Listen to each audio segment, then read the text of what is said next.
एक बार फिर से विश्व के फुटवेयर व्यापार का केंद्र बनने के लिए तैयार है। 8, 9 और 10 नवंबर 2024 को Agra footwear manufacturers and exporters chamber यानी EFMEC द्वारा आयोजित होने जा रहे 3 दिवसीय 16वें लेदर फुटवेयर कंपोनेंट्स और technology fair meet at Agra में 200 से ज्यादा एग्जीबिटर्स और 6000 से ज्यादा ट्रेड विजिटर्स शामिल होंगे, जिसमें 35 से अधिक देशों का प्रतिनिधित्व होगा। गुरुवार को ये जानकारी आयोजन स्थल आगरा ट्रेड सेंटर सिंगना पर आयोजित प्रेस वार्ता में एफमेक अध्यक्ष पूरन डावर ने दी। उन्होंने कहा कि 7200 वर्ग मीटर से अधिक के विशाल क्षेत्र में जूता बनाने के नवीनतम मशीनरी कंपोनेंट्स के साथ विश्व की नवीनतम तकनीक का प्रदर्शन इस फेयर का मुख्य आकर्षण होगा। इस बार 20,000 से अधिक विजिटर्स की आने की संभावना है। अपने सहयोगी पवन कटारा के साथ राजेश कुमार की रिपोर्ट। लगभग 40 से 50% जनता आगरा के जूता उद्योग पर सीधे प्रत्यक्ष या अप्रत्यक्ष रूप से निर्भर करती है। जूता उद्योग में संभावनाएं बहुत हैं और कम पूंजी में इसमें सबसे ज़्यादा लोगों को रोजगार मिलता है। जूता आगरा की विरासत है। एक ट्रेडिशनल वर्कफोर्स से ये शुरू हुआ। आगरा की USP है और कहीं भी भारत में अगर जूता बनता है तो उसमें आगरा के कारीगरों की फोटो इसमें देखने को मिलती है। चाहे कितनी भी तकनीक आगे बढ़ जाए, ये उनको जो ट्रेडिशनल वर्कफोर्स है हमारी, वो व्यवस्थित कैसे हो और उनको एक नई दिशा कैसे मिले, वो आगे कैसे बढ़ पाए।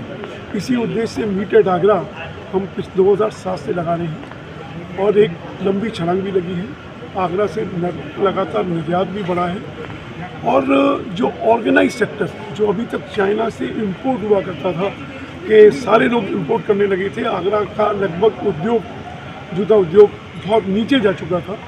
आज रिलायंस या टाटा या इस तरह के जो ऑर्गेनाइज सेक्टर्स जो आगे हैं, उनकी वजह से आगरा के जो डोमेस्टिक जूता उद्योग है वो भी बहुत व्यवस्थित हुआ है और पूरी की पूरी दिशा मीट एट आगरा से नई तकनीक जो देखने को मिलती है, नए डिज़ाइन देखने को मिलते हैं, नए प्रोडक्ट क्या देखने को मिलते हैं। हम जूते के पायनियर एक्सपोर्टर्स हैं।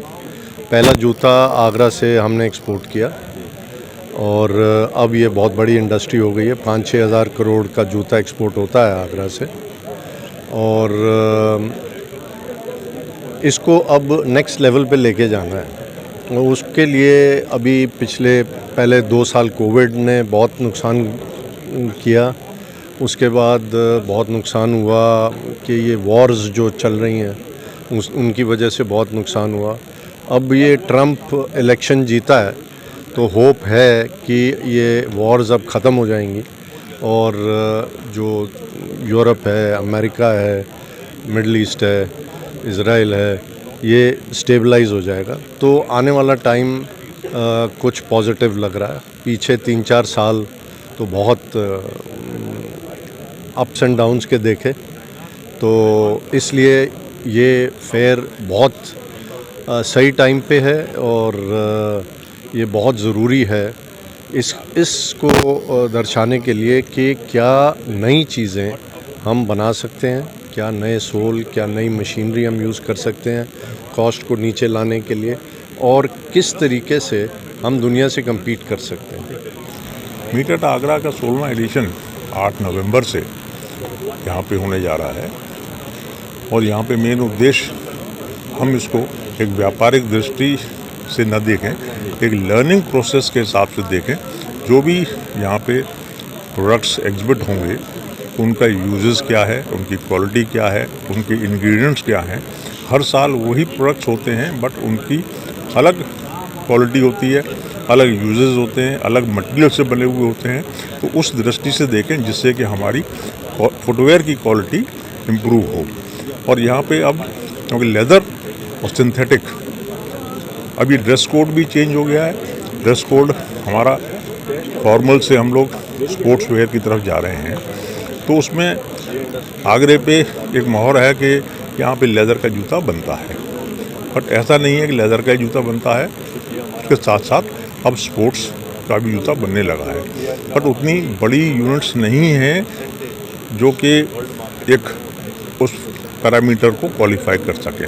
इसलिए ताइवान की कुछ एक इंडस्ट्रियल डेलीगेशन आ रहा है यहाँ पे, वो ये एसेस करने आ रहा है कि आगरा में हम क्या कुछ कॉपरेशन कर सकते हैं फैक्ट्री के उसमें, या कंपोनेंट इंडस्ट्री के उसमें, या कोई हम टेक्नोलॉजी ट्रांसफ़र किसी के साथ में कोलैबोरेट कर सकते हैं। तो अब ये देखा जाएगा कि कल से वो 3 दिन यहाँ पे हैं, वो फेयर में भी रहेंगे, प्लस इंडस्ट्रियल विजिट्स भी उनके ऑर्गेनाइज किए गए हैं। ये 16वां एडिशन है और इसमें सब प्रकार के कंपोनेंट वगैरह सारी मशीन थी, और एक ही छत के नीचे सब चीज़ आपको जितने भी जूते में प्रयोग होती है सारी कंपोनेंट हर इंडस्ट्री की एक चीज़ मतलब देखने को मिल जाती है। इसलिए मेरा सभी सब लोग है कि बहुत से ज़्यादा लोग आगे आगे इसको उसका लाभ उठाएं। आगरा में जो कारोबारी है तो फायदा उसको एक मालूम है, यहीं पे सब मशीनरी सारा कंपोनेंट क्या क्या लगना है सब कुछ यहाँ पे फेयर में सब लोग स्टॉल लगाते हैं, उसमें सब कुछ दिख जाता है। उसे इधर उधर भागने, हाँ सभी लोग आ सकते हैं, इधर उधर से भागने की कोई जरूरत नहीं पड़ती। बचे दीजिए। मैं ललित अरोड़ा हूँ फ्रॉम एफमैक।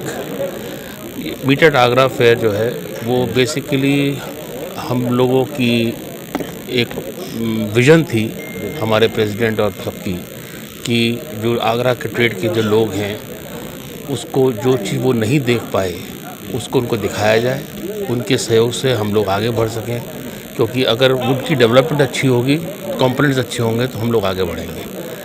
तो बेसिकली स्वार्थ तो यही था कि एक अवेयरनेस प्रोग्राम हम लोगों ने स्टार्ट ऑफ किया था, जो कि आज हम 16वें राउंड तक पहुंच गए हैं, और देखते ही देखते आगरा इंडस्ट्री ने काफ़ी प्रोग्रेस की है, आगरा डोमेस्टिक इंडस्ट्री ने भी बहुत प्रोग्रेस की है, और उम्मीद करते हैं ये चलता रहेगा और आगे बढ़ते रहेगा। खास क्या होगा इस बात के जो मीटेड अन्य हो चुके हैं? बेसिकली कोई भी चीज़ हो वो एक प्रोडक्टिव मेथड होता है जो कि प्रोग्रेस की ओर ले जाता है।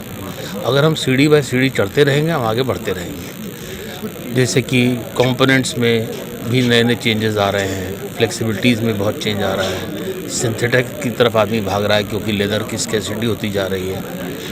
तो प्रोडक्शन जो हम लोग ट्रेडिशनल वे से पहले किया करते थे वो अब मैकेनाइज्ड वे में जाते जा रहे हैं। तो बेसिकली वर्किंग प्रोसेस बिल्कुल चेंज होता चला जा रहा है, और जिस रफ्तार से सब बढ़ रहे हैं अदरवाइज प्रोडक्टिविटी नहीं बढ़ सकती।